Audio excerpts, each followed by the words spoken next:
Assalamualaikum warahmatullahi wabarakatuh. Jumpa lagi dengan channel terfavorit kita ya. Dan di kesempatan kali ini kita mendapatkan voice note yang luar biasa, ya, mendapatkan rekaman VN dari grup WA yang sudah kita tunggu-tunggu, yaitu perdebatan antara Adinda Rosalba melawan Pendeta Torosoki. Ya, ini dua orang yang sering berdebat dari zaman dulu, dari 1,5 tahun, 2 tahun yang lalu pun mereka terus berdebat. Terus Pendeta Torosoki vakum ya, vakum untuk waktu yang cukup lama, setahunan dia vakum, dan sekarang kembali muncul. Dan kembali muncul langsung berdebat dengan musuh bebuyutannya, yaitu Adinda Rosalba. Dan seperti biasa, ya, Adinda Rosalba selalu meladeni setiap tantangan yang dilayangkan oleh para oten-oten dan juga para begodersnya. Jadi, bagaimana hasil dari debat kali ini? Apakah ada perubahan setelah Pendeta Torosoki menghilang selama setahun? Ya, kita nggak tahu dia menghilang kemana, pergi bertapa, pergi belajar, atau pergi ngapain? Kita nggak tahu. Apakah dengan hilangnya Pendeta Torosoki selama setahun ini membuat dia bisa naik kelas, naik level? Ya, apakah kali ini bisa menghasilkan debat yang berbeda dari debat-debat sebelumnya? Kita saksikan saja ya video debat kali ini. Oke, tanpa menunggu lagi, kita saksikan saja bersama-sama dan salam satu Tuhan. Selamat pagi, Pak Torosoki. Anda selalu bilang bahwa Isa Al-Masih itu adalah Tuhan. Apa sih buktinya gitu? Apa sih referensinya?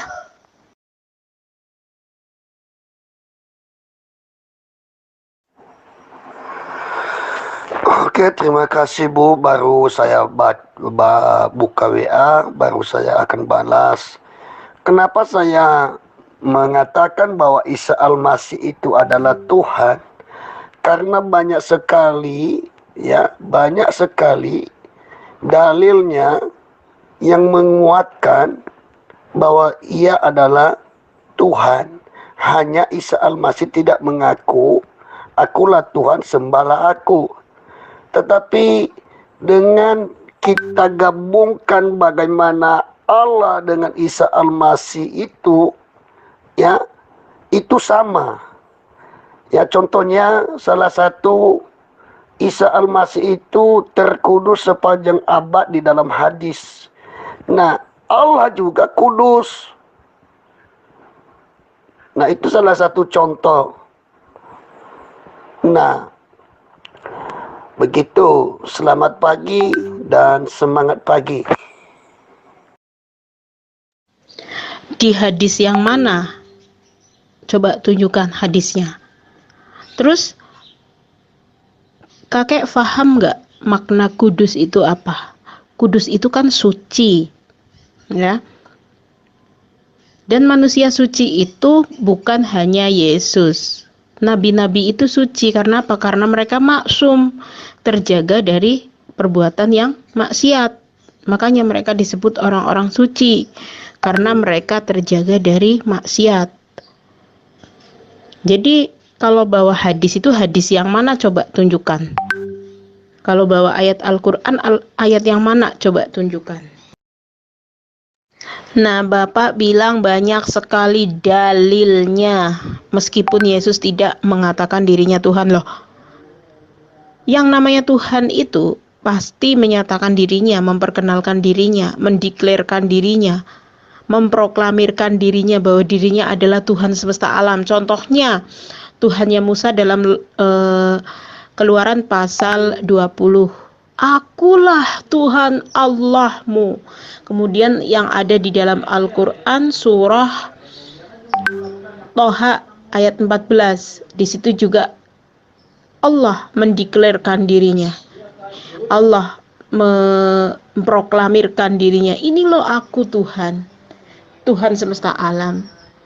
Sholatlah untuk mengingat aku. Kan seperti itu. Kalau tidak mengaku Tuhan kok dituhankan, gimana sih? Sedangkan Yesus sendiri selalu mengaku dirinya hanya utusan Tuhan. Sama seperti nabi-nabi yang lain. predikatnya hanya seorang utusan Tuhan.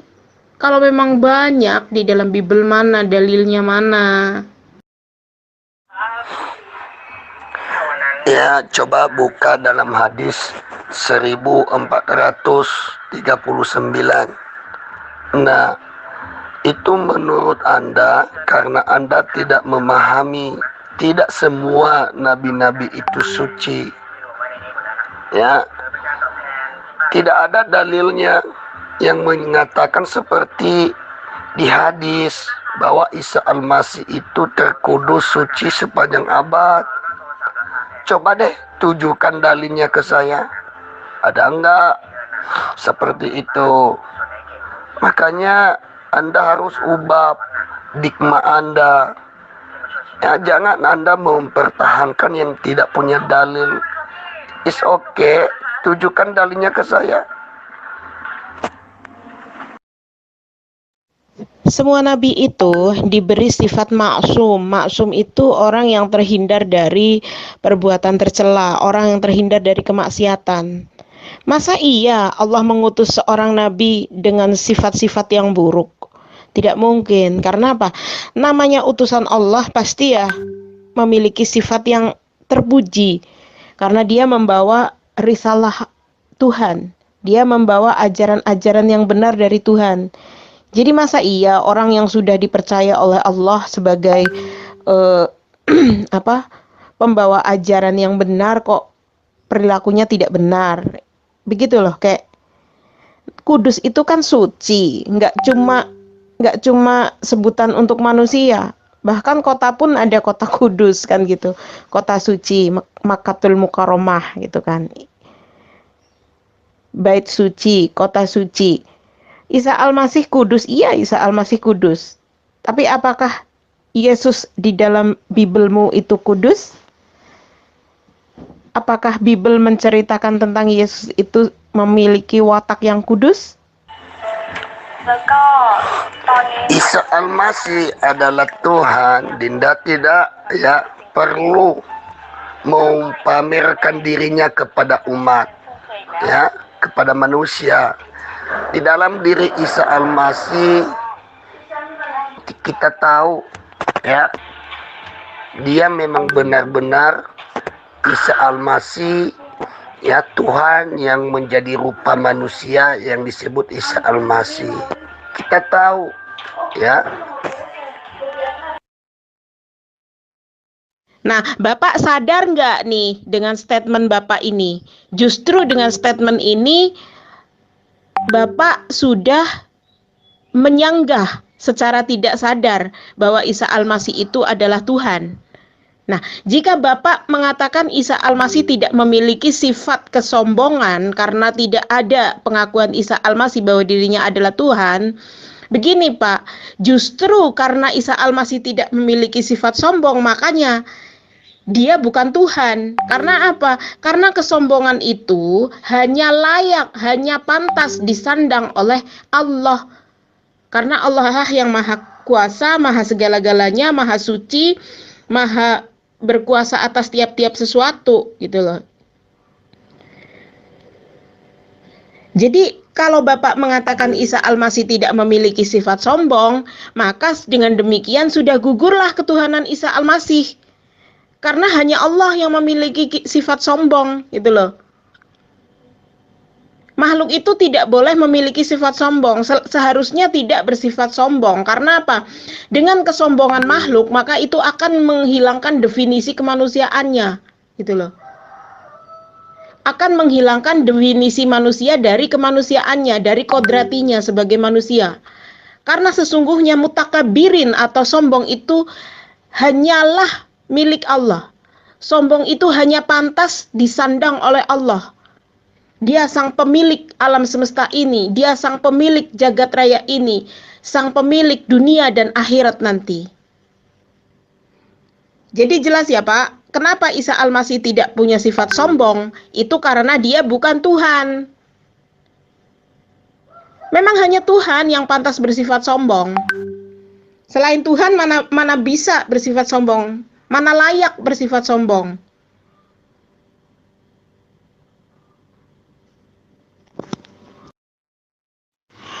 Nabi-nabi di dalam Bible ini benar-benar difitnah, dilecehkan, didiskreditkan sedemikian rupa, gitu kan, secara ekstrim, ya kan.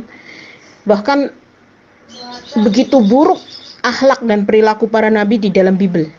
Contohnya, Kejadian pasal 25 ayat 5. Abraham memberikan segala harta miliknya kepada Ishak, tetapi kepada anaknya yang diperolehnya dari gundik-gundiknya ia memberikan pemberian, kemudian ia menyuruh mereka masih pada waktu ia hidup meninggalkan Ishak anaknya yang pergi ke sebelah timur.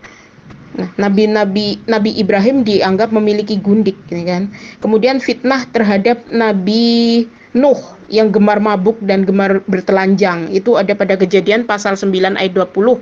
Nuh menjadi petani, dialah yang mula-mula membuat kebun anggur, ya kan? Jadi seorang pemabuk, ya kan? Kejadian pasal 9 ayat 21. Setelah ia minum anggur, mabuklah ia dan ia telanjang dalam kemahnya. Nah kan, ini luar biasa Bible mendiskreditkan para nabi. Kemudian fitnah kepada Nabi Sulaiman itu ada pada Raja-Raja pasal 11 ayat 3. Ia mempunyai 700 istri dari kaum bangsawan dan 300 gundik. Istrinya itu menarik hatinya daripada Tuhan. Ini bentuk pelecehan terhadap Nabi Sulaiman atau Salomo. Kemudian 1 Raja-Raja pasal 11 ayat 9.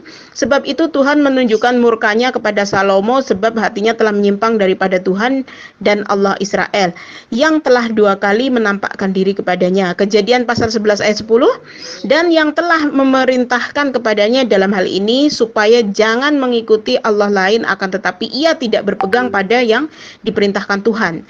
Fitnah terhadap Nabi Harun sebagai pembuat berhala dan menyuruh orang-orang Israel menyembahnya, itu ada pada Keluaran pasal 32 ayat 3.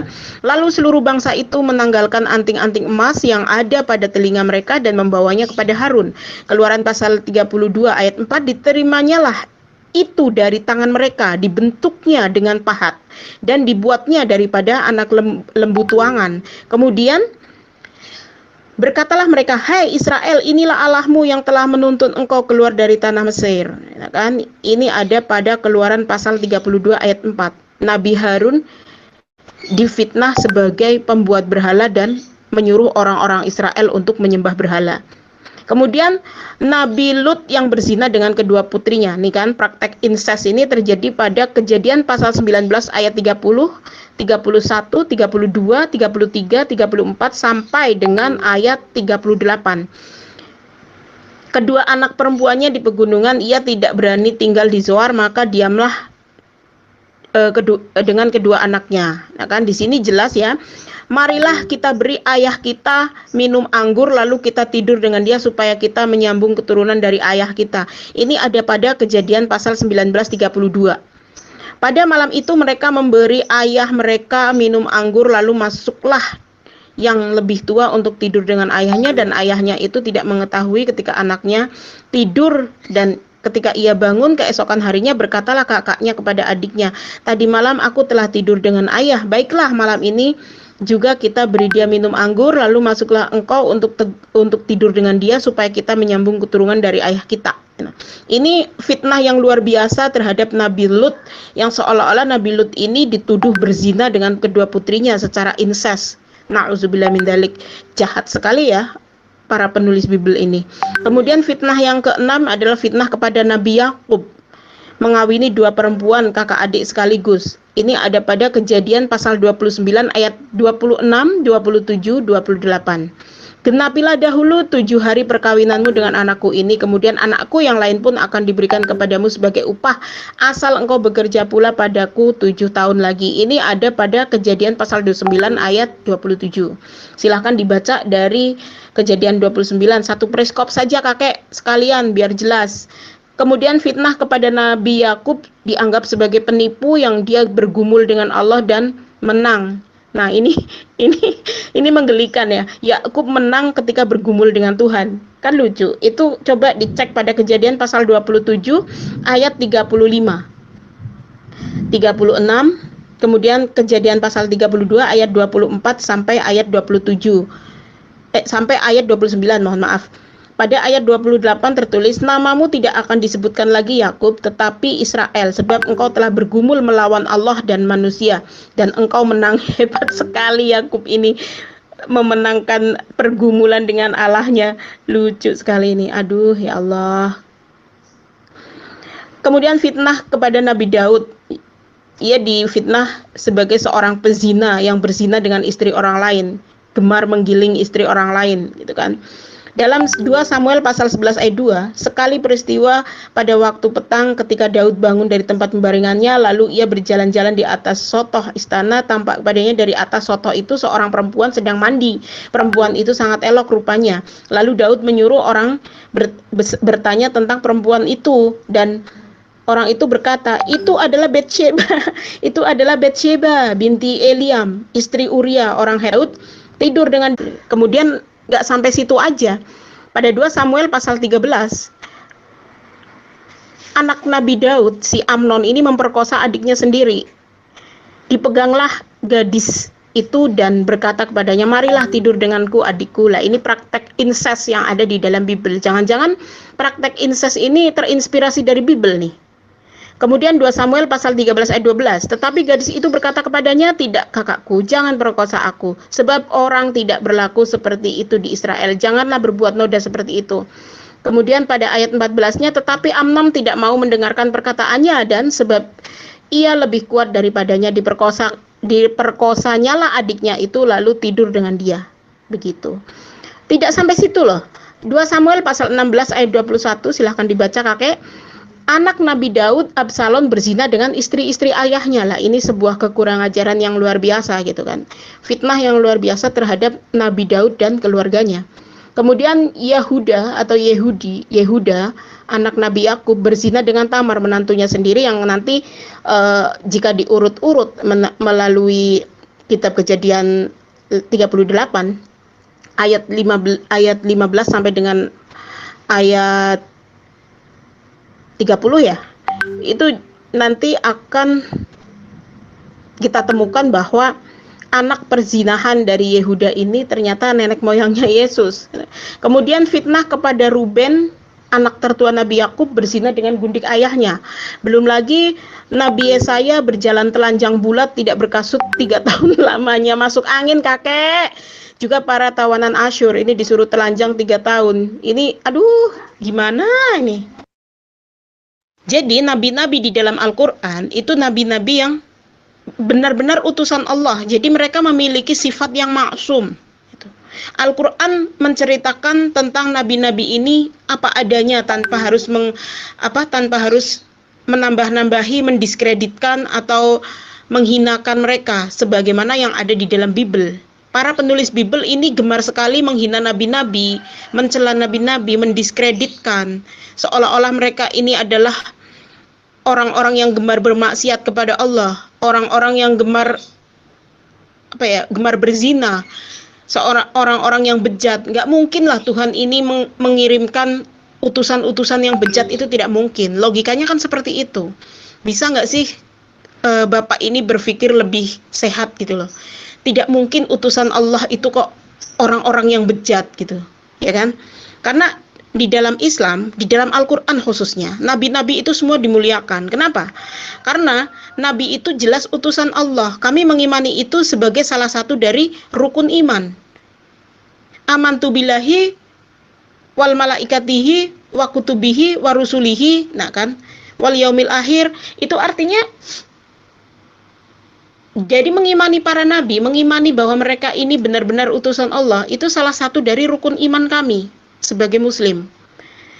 Selain kita tidak boleh menghina nabi-nabi, tidak boleh melecehkan nabi-nabi, kita juga tidak boleh membeda-bedakan mereka, karena mereka sama-sama utusan Allah, mereka sama-sama orang-orang pilihan Allah.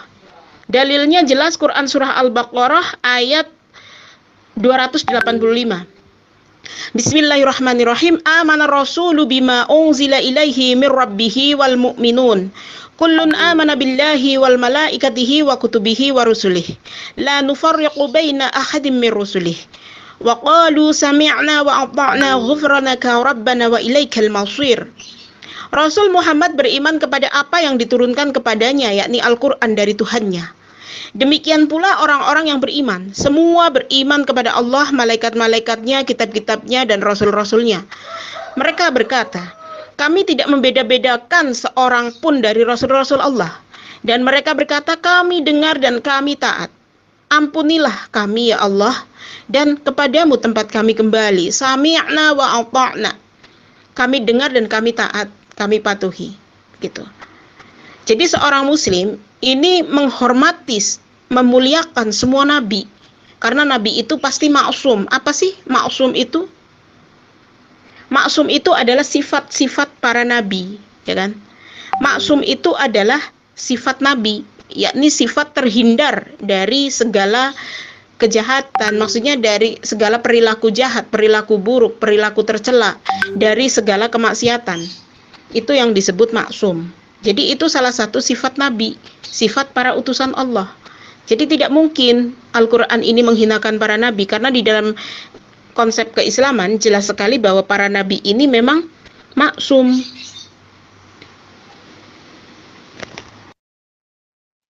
Ini aku jadi geli kayak Yesaya pasal 20 ayat 4. Demikianlah Raja Asyur akan mengirim orang Mesir sebagai tawanan dan orang Ethiopia sebagai buangan tua dan muda, telanjang dan tidak berkasut dengan pantatnya kelihatan.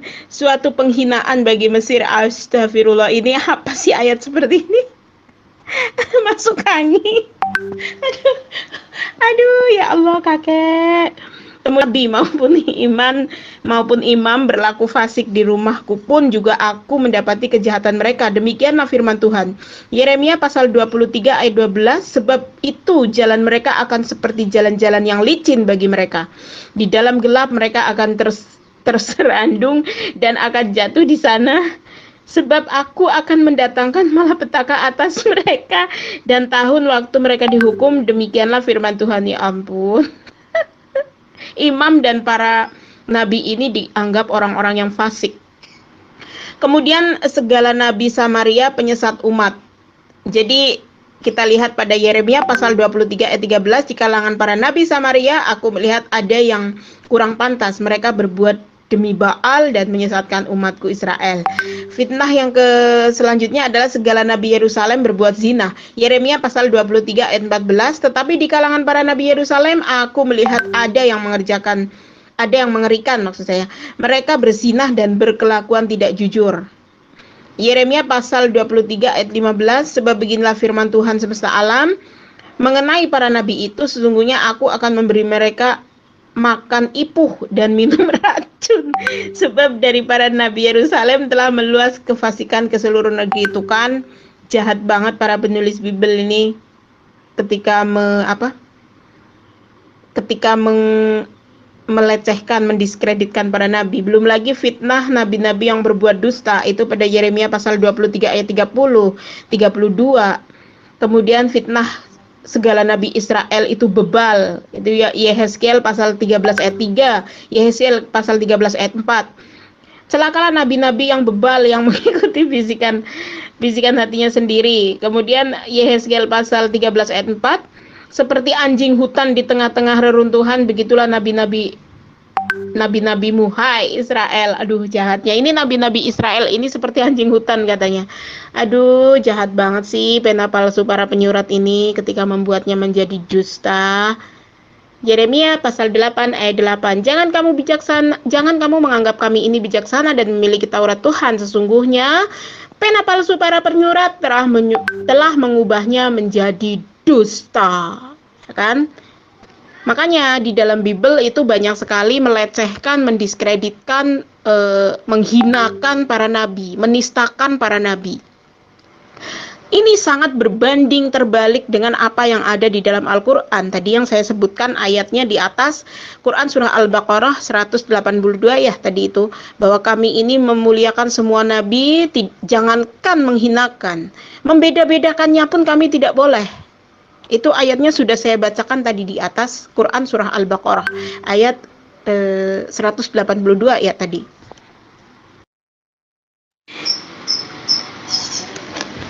Jadi jangan disama-samakan ya Pak. Ketika Bible gemar melecehkan, mendiskreditkan para nabi, itu karena pena palsu para penyurat sudah mengubahnya menjadi dusta. Seolah nabi-nabi ini adalah orang-orang yang bejat, orang-orang yang gemar mengkoleksi istri, gundik dan lain sebagainya, orang yang gemar berzina. Bahkan ada Nabi Lot ya, itu difitnah oleh Bible, beliau menzinahi kedua putrinya dan lain sebagainya. Jelas ini bertentangan dengan apa yang ada di dalam Al-Quran. Di dalam Al-Quran, semua nabi itu adalah orang-orang yang maksum, terhindar dari kemaksiatan dan dosa-dosa besar. Mereka orang yang terjaga, ya kan? Karena apa? Tidak mungkin Allah itu mengutus seorang utusan, seorang nabi ini sebagai figur-figur yang berakhlak bejat, gitu kan? Karena apa? Maksum itu adalah sifat para nabi. Maksum itu diterjemahkan dari kata aisomah. Dalam bahasa Arab berasal dari kata asomah.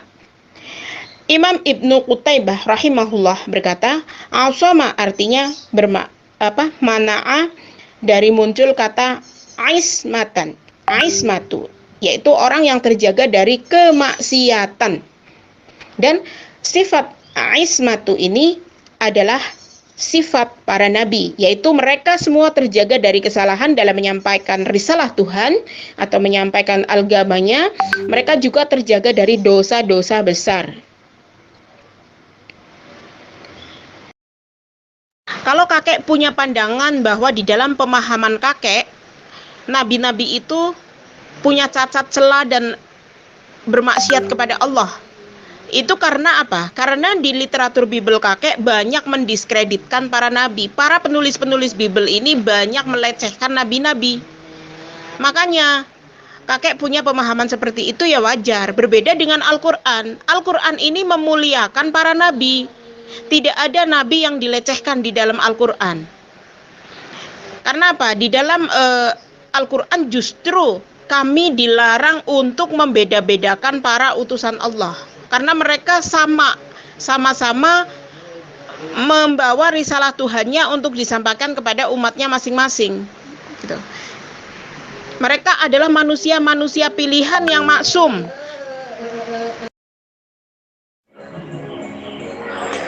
Untuk mempertahankan argumentasi Anda, Dinda, Anda tidak menjawab pertanyaan saya di atas. Ya, tunjukkan mana dalilnya nabi-nabi yang tertulis dinyatakan bahwa dia kudus, dia suci. Ya, itulah berargumentasi, itu harus kamu bantah. Ini ayatnya, nabi ini dia kudus, suci. Ya berarti gagal dong yang terdapat di dalam diri Isa gitu.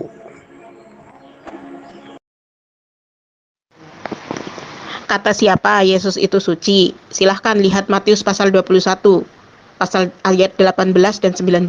Yesus tidak maha tahu dan Yesus itu arogan, gemar merusak lingkungan hidup.